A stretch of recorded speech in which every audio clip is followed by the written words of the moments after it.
Welcome back to SB Nation. The first weekend of the track and field Olympic trials from beautiful Eugene, Oregon is in the books. There was a tie involving Alison and Felix. Ashton Eaton may be the world's greatest athlete after setting multiple decathlon world records. I have no idea how to make sense of any of this. Luckily, we have Sully from House of Run to explain more. 3 days in the books here at the United States Olympic track and field trials here in Eugene, Oregon at historic Hayward Field. And those 3 days gave us a world record, some controversy, and some great comeback stories along the way. Let's start first with that world record. Ashton Eaton in the decathlon scored 9,039 points, becoming only the second person ever to go over 9,000 points in the history of the event, breaking an 11-year-old world record, and he did it in style, winning 7 of the 10 disciplines in the decathlon, and broke his personal best in the 1500 to run a 4:14 to set the record in dramatic fashion on his home track. He was an Oregon grad.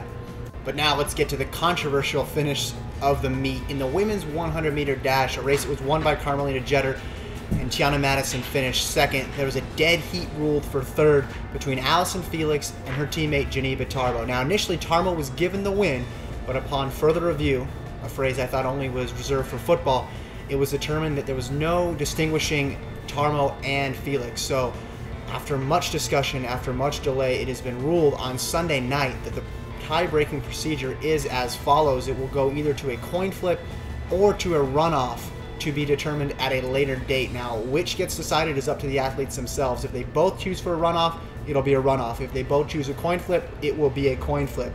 Now, if one chooses runoff and one chooses coin flip, they will go with the runoff. If both decline, then it will go to a coin flip. And just so you know, if they do a runoff and if there is another dead heat, it will be a coin flip. In the men's 100, Justin Gatlin gets the win in 9.80 seconds, his fastest time since returning from a 4-year doping ban in 2010. Second place, a familiar name, the American record holder Tyson Gay. Only his second meet this year and only his second meet since his injury-shortened 2011. They'll be joined on the team by a bit of surprise, Ryan Bailey. His training partner, Walter Dix, the bronze medalist from the 2008 Olympic Games, did not qualify, had a tough time in the semifinals, pulled up with a cramp, qualified as the last qualifier through to the finals, but in the finals ran only 10.8 seconds, and we will hopefully see him later on in the 200. And we'll end with a little bit of a Lolo update. Lolo Jones nabs the third spot in the women's 100-meter hurdles, punching her ticket to London.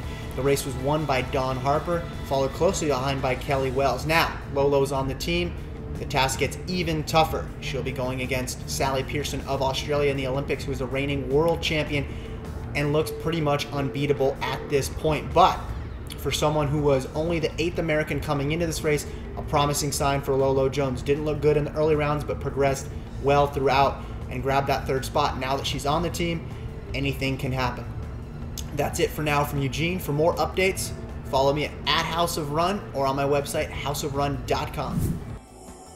All right, there you have it. I feel a little bit smarter, but I have no idea what will happen if the coin lands perfectly on its side, though I can't imagine that will actually happen. But let us know in the comments which American runners you're looking forward to watching in London. Subscribe up above for more Olympic coverage. We'll see you soon.